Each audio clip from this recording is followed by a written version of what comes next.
Welcome to the Ring Stress and Agility webinar, helping your dog reach their potential in competition. So my name's Lynn Madden. I'm a one-mind dogs instructor from Australia.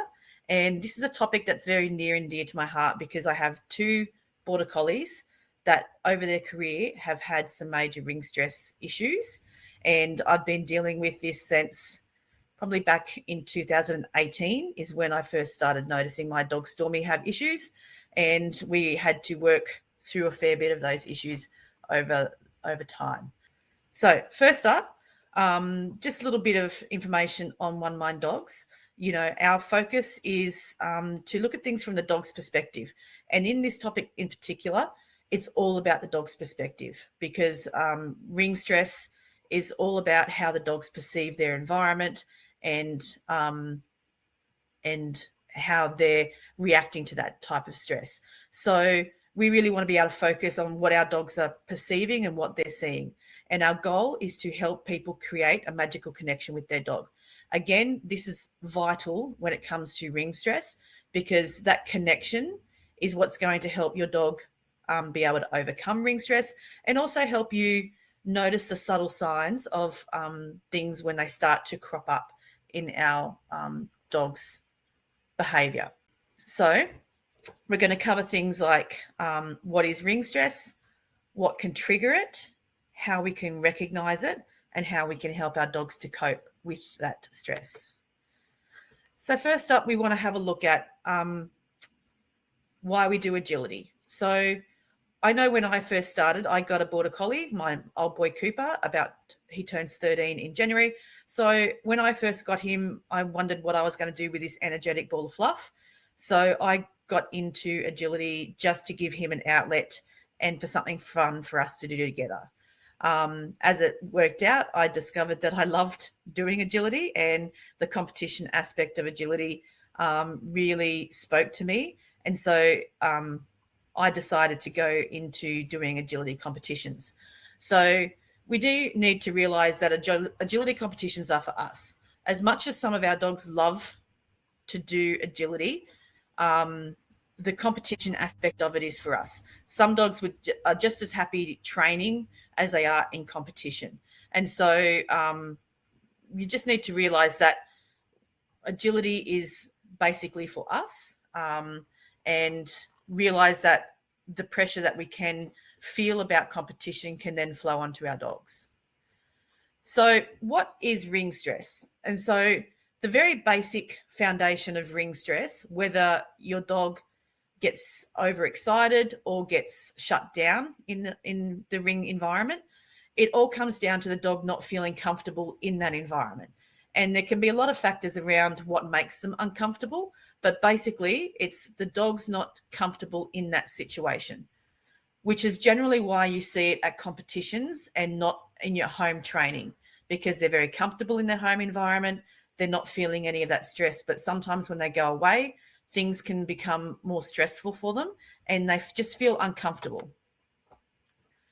So if we have a think about what some of the triggers are for ring stress, and they can be things like barking dogs, mistakes on course, the judge getting too close, loud noises, so banging or broadcast announcements, dogs running in the other ring. If you're nervous in the ring as well, that can feed down to the dog.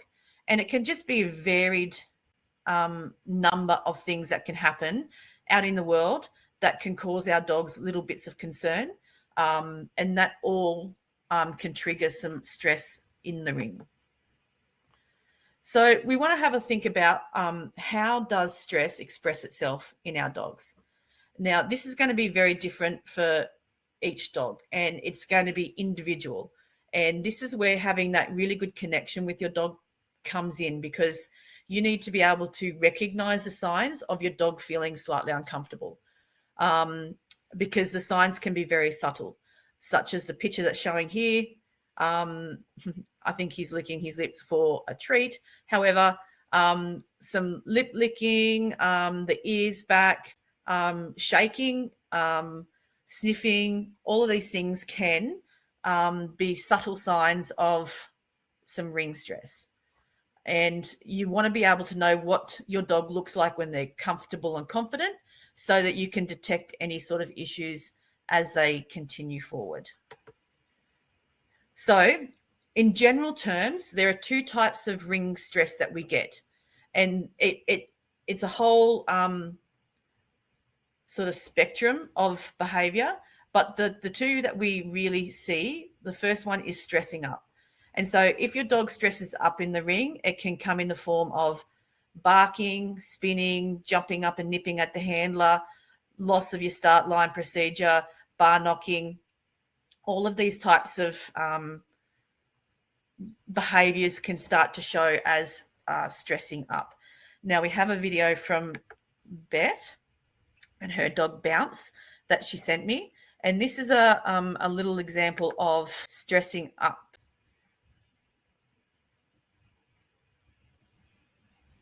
So as you can see, holding the start line well. So you can see a bit of a wide turn there.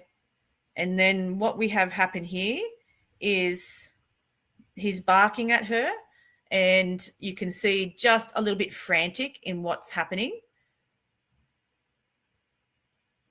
And again, you can see pulling off obstacles really easily,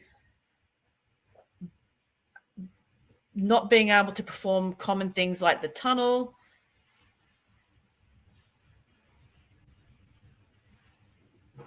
And we haven't got the sound on because it makes it hard to hear, but you can see they're pulling off on a line of jumps that should be relatively simple for him. And you can just see the barking at her, and not being able to really concentrate on the obstacles that he's performing. So that's an example of what we would call stressing up. And that video was a relatively mild form of stressing up. And some can get a lot worse where they're just smashing through courses, doing their own obstacles. The spinning up and nipping can all be a real problem. So that's an example of what stressing up might look like. The next one we have, and it's probably the one that most people think about when they think about ring stress, and it's the stressing down. And that's where the dog can be sniffing, scratching, they're panting, looking around, running past obstacles. All of these things are examples of what a dog might look like if they are stressing down. I'm going to show you a video now.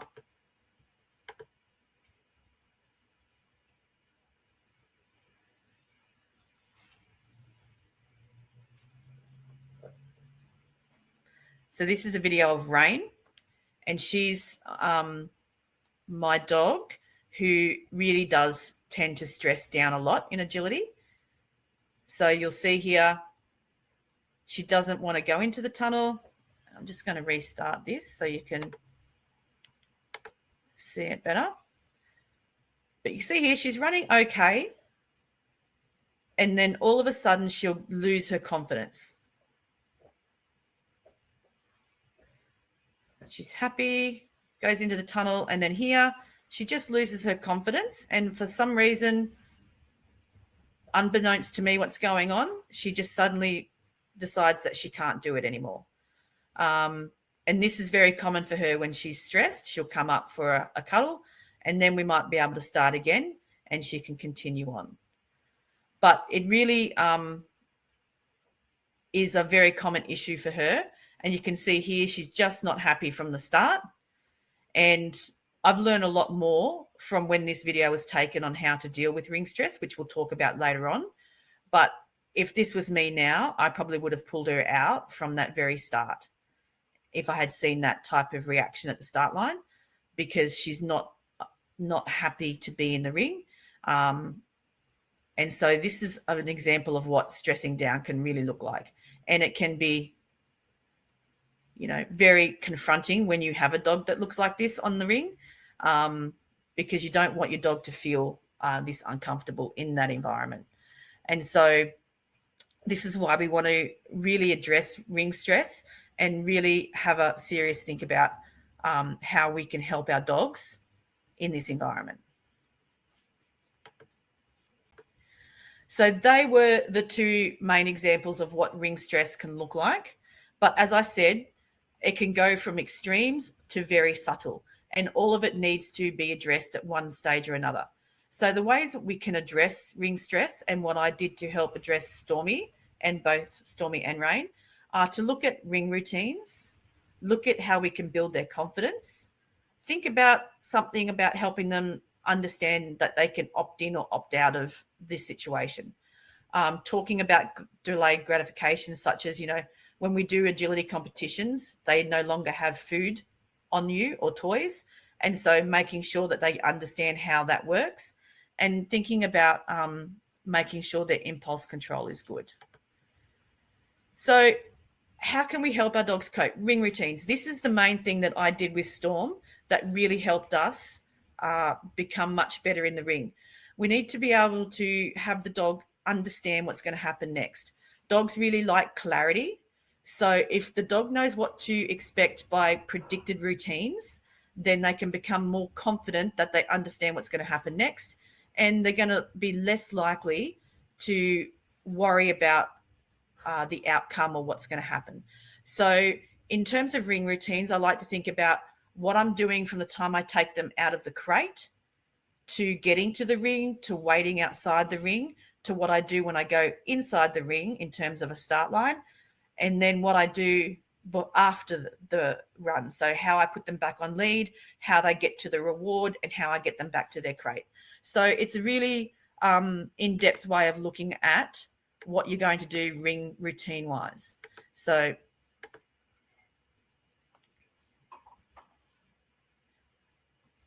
this is a video of Rain and how I started her ring routine. So you can see there's a container on the ground with the food in it, and she's doing her warming up tricks that we do at the start of every competition I go to. And these are the things that we do. And you can see this is in her home environment.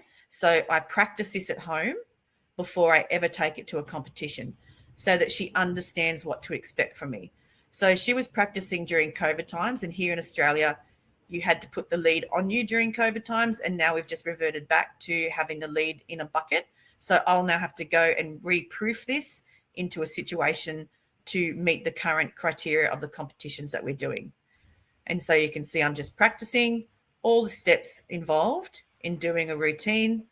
I do a little sequence, and then I practice the end of run routine.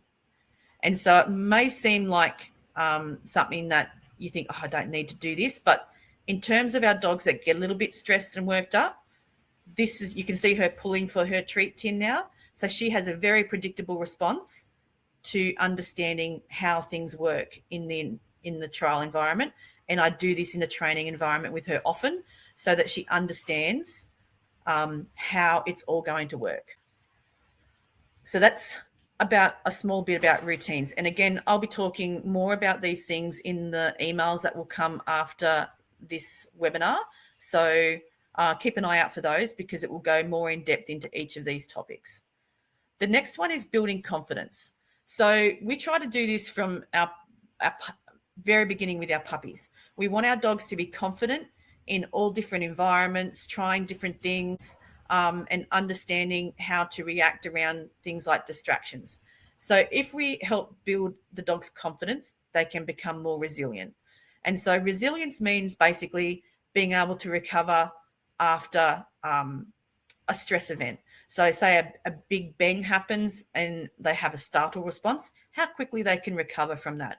So if you have a dog that's been challenged in different environments and we've helped them to be successful, such as doing tricks or conditioning work in different environments, then we can help them become more resilient. So I just have a little video of Drift when he was quite young.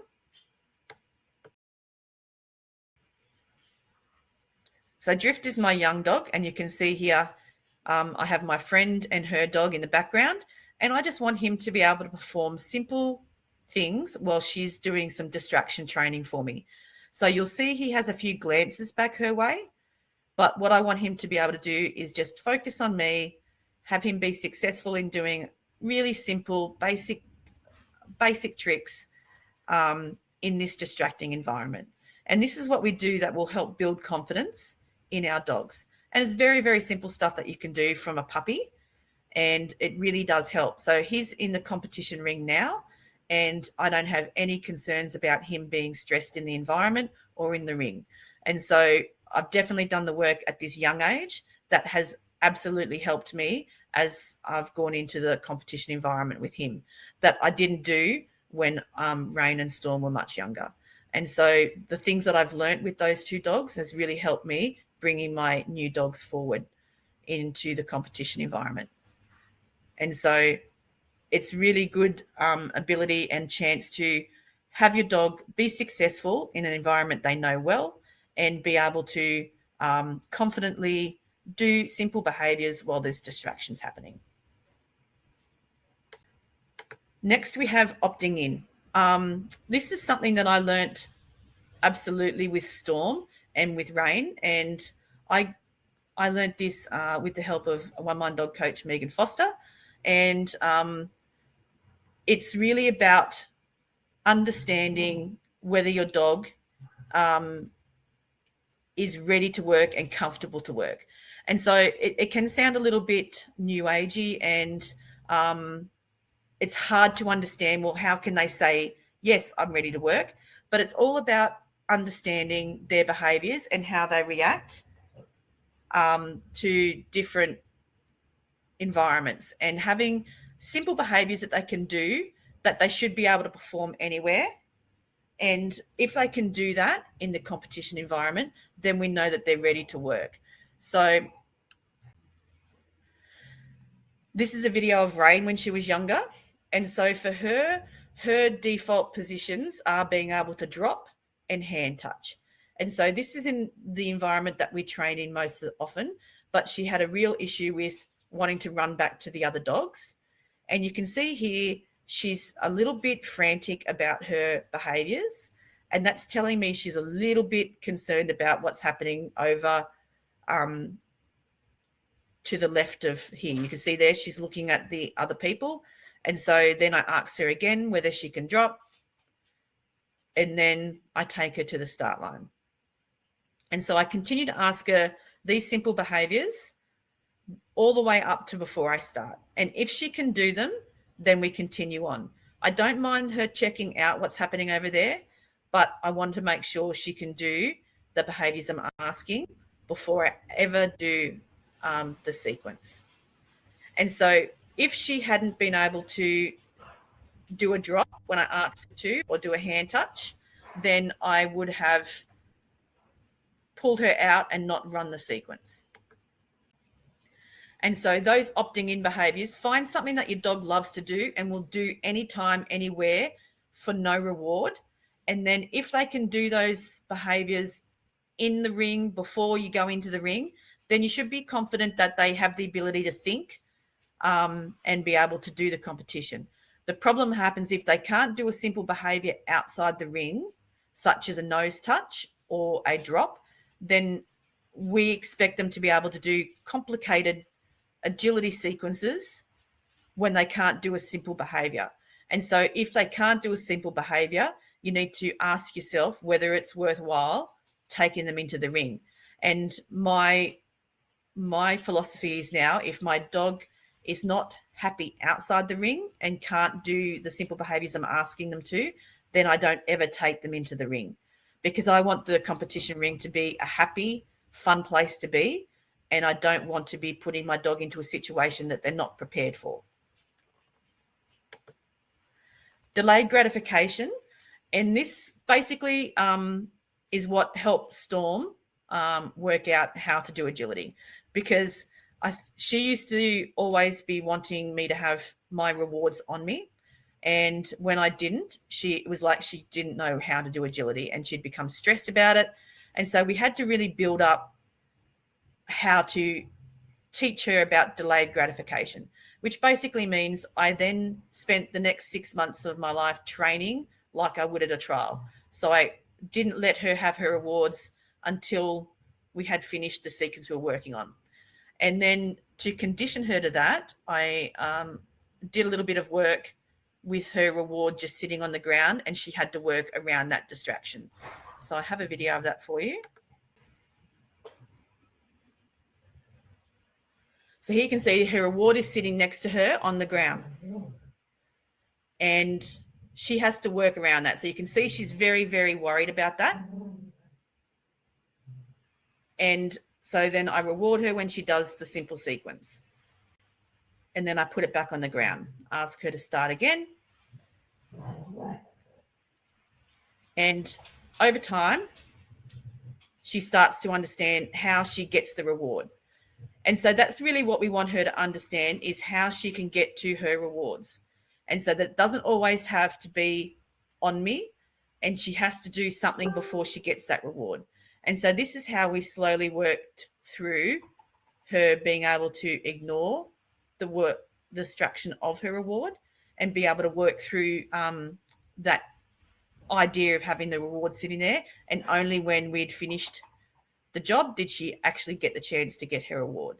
And by doing this and really starting to build in duration on how many things we did before she got her reward, you can see she can start to run past it without being concerned about it. And then I rewarded her. But this is something that I think a lot of us miss in our training. We forget these steps to teaching our dogs. And so they're really important to be able to do in order to help our dogs understand, again, those routines around agility. So next thing we have is impulse control. And so basically impulse control means the dog being able to control their reactions and what they want to do in order to get the reward. And so things like your start line stay is a really big impulse control for the dog. And so a lot of us, we've had our start line stay webinar, and it was a very popular one. So I think there's a lot of us out here that are having issues with our start line stay, and it all becomes around having good impulse control for our dogs. So again, that reward on the ground that I just showed in the video is a really good example of that, being able to still work while the distraction of the food is there. And also having this impulse control means we can gauge how the dog's feeling in the ring. So I have a video of Nikki and Shay. You can see in this video, she's doing a start line stay, but you can see Shay's having a really hard time controlling her impulse to leave before she's released by Nikki. And this is where you can see she's a little stressed in the ring because she's overly worked up and she's trying to start to leave and break her start line. So you can see there, butt in the air, really wanting to go. And Nikki's been working hard on that. I'm just going to show it again. So she's been working really hard on Shay's impulse control, and it's getting much, much better. And so you can see there that Shay's able to hold position, but she really struggled to be able to hold that start line.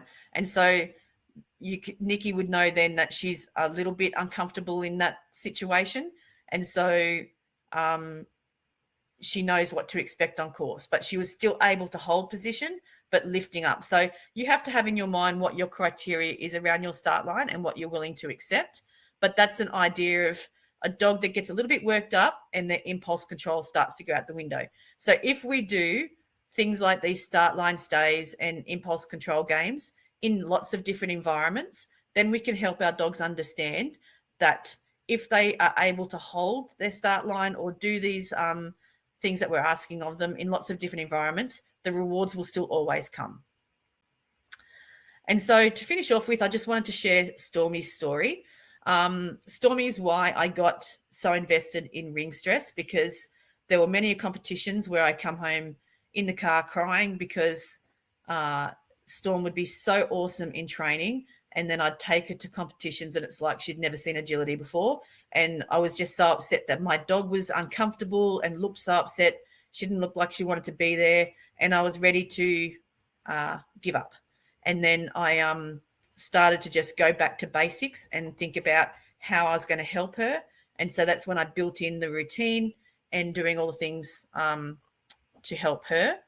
And it took us 6 months to revamp all of those things. And this little video is a little bit of a highlight reel of what happened. So some of you will have seen this video. So this is the video that was the catalyst of me driving home crying in the car. And you can see here, she's running around obstacles. She's clearly not happy to be in that environment. She's still running the course, but running around everything pretty much on the course. And this was not the dog that you would see at training. And you could see all the gazebos are closed. She's just really wanting to get out of the ring. And so that's when I decided I needed to do all of these different things. So I put this container work training video in here. And so these are the steps that we took to help Stormy. So I started with these small one jump stuff, working through the container work and helping her understand that rewards would come after she'd focused on doing what I had asked for her, and just building her confidence that, she did the right thing and she would get the reward. You do the right thing and you get the reward. And then no matter what happens, you will always get the reward at the end. And so really helped her understand that no matter what, she would get her rewards. And for Stormy, she's a very black and white dog. No pun on the black and white border collie, but she needed things to be in black and white. So she really needed to know what I expected from her before I was able to help her in the ring. So she needed to know that at the start line, we would always do this procedure to line up. And then she would do the agility. And then when she got her lead back on, we would go out and get her rewards. And that had to happen every time. And so in training for the 6 months that we were working on this, we did this every time. I didn't train with rewards on me. We would go, do a short sequence, go back and get her rewards. Go back, set up like this. This is our ring routine for Stormy. And this is how we taught her to build up to the number of obstacles she needed to do for a novice jumping course. And so she'd get her rewards. I would lead out into the start line position. I would have a friend come and pretend to be the steward and hand off my lead. And then I would do a short sequence.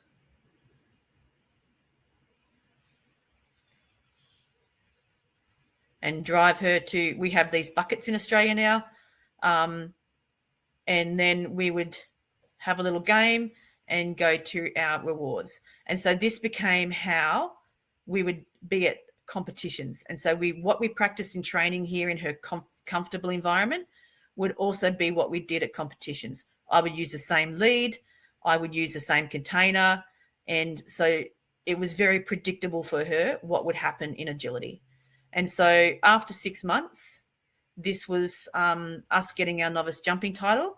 You can see she's still not 100% comfortable sitting at the start line there, but the routine was the same and you could see a different dog. So this was 6 months after the video that we had at the start.